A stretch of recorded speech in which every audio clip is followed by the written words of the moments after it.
Now you guys already know what my favorite films of 2011 are, but now I want to talk about the films that had me really excited for but just couldn't deliver on their promise. Now I must clarify that just because a movie disappointed me doesn't necessarily mean it's bad. It just means that I didn't like it as much as I hoped it would.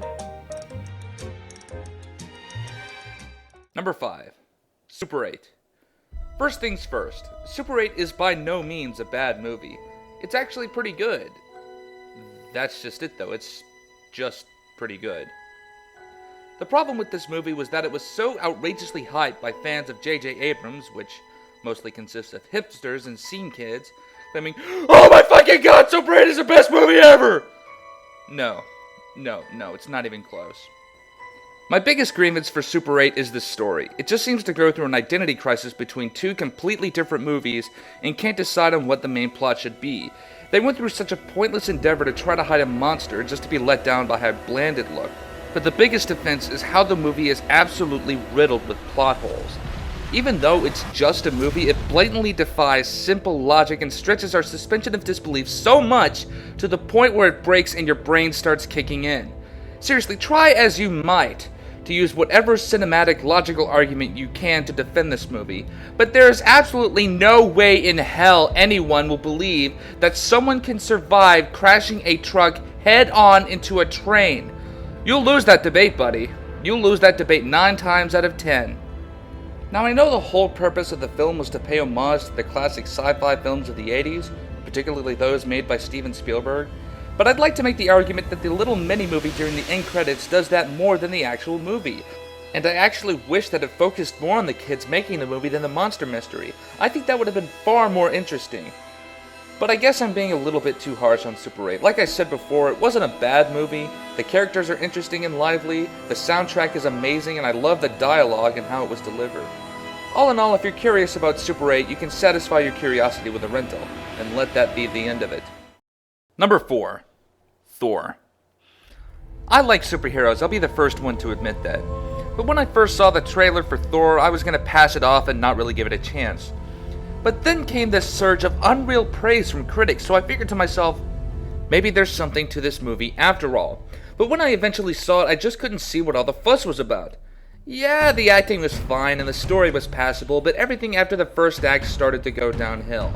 Throw in some completely unnecessary 3D, a surprisingly dull climax, and visual effects that are either marvelous pieces of computerized art, or cheap freshman-level effects that are obvious green screen and wireworks. Amplify this by having a lot of the shots shown at an angle, and that got really annoying really quick. I mean, didn't these people learn anything from Battlefield Earth? Like I mentioned before, Thor wasn't terrible. It had its redeeming qualities, but its flaws quickly piled up and made the movie suffer because of it. I guess it's my fault for getting myself hyped up from all the positive reception it got, but the thing is, I wasn't really excited for X-Men or Captain America. But then it started getting all this acclaim and I caved in and saw them, and I thought those movies were excellent. So in my opinion, Thor definitely could have done a better job being its own standalone experience rather than just be a huge setup for the Avengers. It could have been something truly epic and extraordinary, but in the end it just let me down. Number 3. The Green Hornet. I really wanted to like the Green Hornet. I really did.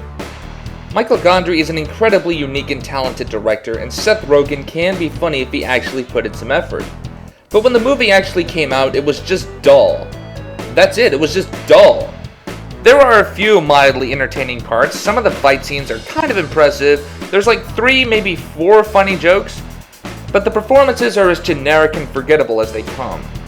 You'll forget about the movie the minute you finish watching it, and that's what left the worst taste in my mouth. The same person who made amazing films like Be Kind, Rewind, and Eternal Sunshine of the Spotless Mind made a generic, loud, flashy pile of mediocrity such as The Green Hornet. Come on, Michael Gondry, you can clearly do better than this!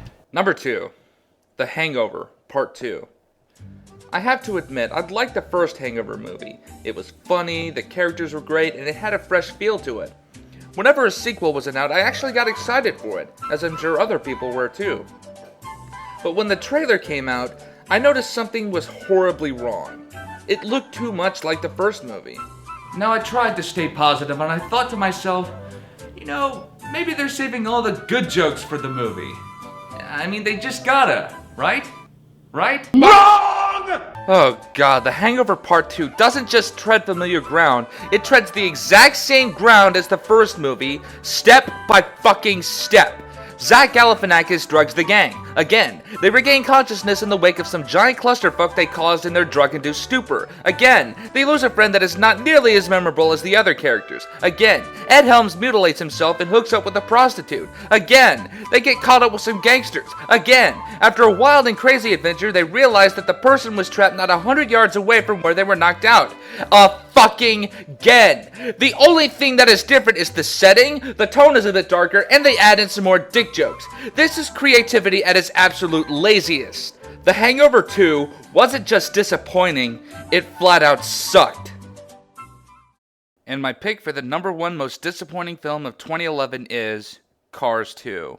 Now the reason I picked this film as #1 isn't exactly all about the movie itself, but it falls upon the people who made it. Seriously, what the fuck happened, Pixar? Did Disney force you to make this movie at gunpoint? It clearly looks like they were once you see this giant pile of broken hearts and despair. I mean, really, I grew up with Pixar. We all did. They made some of the greatest movies this generation. Toy Story, The Incredibles, Ratatouille. Yeah, the first Car wasn't exactly a winner either, but I still found it somewhat enjoyable. It was a slight blemish in the studio's repertoire, but Cars 2 made that blemish into a giant infected cyst oozing with pus and blood. Now on to the actual movie itself. The visuals and animation are top-notch as always, but there is clearly no trace of heart or soul that emanated from Pixar's other features. This is the best summation of this movie. All flash, no substance. Lightning McQueen is as bland and uninteresting as he was before, but the supporting characters and environment made up for this in the first film. Well, all the supporting characters except for one. Mater was barely tolerable in the first film, but it didn't focus on him. You didn't really have to deal with him that much. This is not the case here in Cars 2, where Mater is the main character and proceeds to cement himself as the biggest mistake Pixar ever made. Not even Michael Caine nor the action sequences can save this vapid mess of a character. He's constantly spouting bad joke after bad joke after bad joke. To call it tiresome and annoying is a massive understatement. And it's not just Mater who brings Cars 2 down, but the movie completely lacks subtlety all around. A lot of the jokes are founded on car puns, and the theme of the movie has no subtext. It's pretty much wigged out whenever it's called for, and doesn't really give the audience much incentive to really care about it. Speaking of themes, they couldn't have picked a better theme than friendship. Yeah, friendship is important, but compared to what other issues Pixar tackled in the past, it just seemed tacked on to make families feel like they had an excuse to watch anthropomorphic cars racing and blow shit up for 90 minutes. It just didn't really measure up and take effect. Now let me sum things up this way. Imagine you meet a beautiful, beautiful woman who's a fucking goddess in almost every conceivable way. She's smart, she's funny, she's intellectual and philosophical, she's easy to relate to and approach. You just fall head over heels in love with her. And then you find out she has herpes. This is what Cars 2 did to Pixar's creative credibility. It was a rushed and shallow attempt to keep merchandising profits up, and that's why it's the most disappointing movie of 2011.